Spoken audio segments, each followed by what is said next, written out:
আমরা সারা জীবন ভিড়ের পিছনে ছুটি, ভাবি একা হয়ে গেলে বুঝি জীবন শেষ। কিন্তু মনে রাখবেন, যে গাছটি জঙ্গলের মাঝখানে থাকে সে কোনোদিনও ঝড় সামলাতে শেখে না। কিন্তু যে গাছটি পাহাড়ের চূড়ায় একাকী দাঁড়িয়ে থাকে, হাজারো ঝড় ঝাপটা তাকে নড়াতে পারে না। যেদিন আপনি একা থাকতে শিখে যাবেন, সেদিন এই পৃথিবী আপনার সামনে মাথা নত করতে বাধ্য হবে। আধ্যাত্মিকতার প্রথম নিয়মই হলো নিজের ভেতরে ফেরা। অর্জুন যখন কুরুক্ষেত্রের যুদ্ধে ভেঙে পড়েছিলেন, তখন ভগবান শ্রীকৃষ্ণ তাকে বলেছিলেন, নিজের ভেতরের আত্মাকে চেনো। যখন আপনি একা থাকেন, তখন আপনি একাকী নন, আপনি ঈশ্বরের সবচেয়ে কাছাকাছি থাকেন। আপনার ভেতরের নেতিবাচক শক্তি বা নেগেটিভিটি তখন পুড়ে ছাই হয়ে যায়, আর জন্ম নেয় এক অসীম দৈব শক্তি। আমরা কেন কষ্ট পাই জানেন?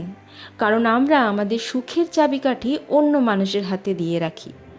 কেউ একটু ভালো কথা বললে আমরা খুশিতে আত্মহারা হই, আর কেউ একটু অবহেলা করলেই আমাদের পৃথিবী অন্ধকার হয়ে যায়।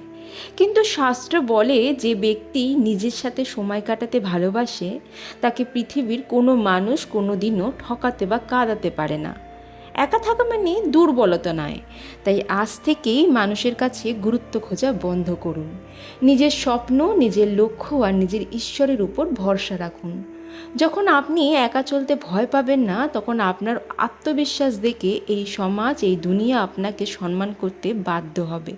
সূর্য কিন্তু আকাশ জুড়ে একাই জ্বলে, তাই সে গোটা বিশ্বকে আলো দিতে পারে। আজকের পর থেকে একাকিত্বকে আর ভয় পাবেন না। ভিডিওটি ভালো লাগলে কমেন্ট করে নিশ্চয়ই জানাবেন, আর চ্যানেলটি সাবস্ক্রাইব করতে ভুলবেন না। ভালো থাকুন, নিজের খেয়াল রাখুন। ধন্যবাদ।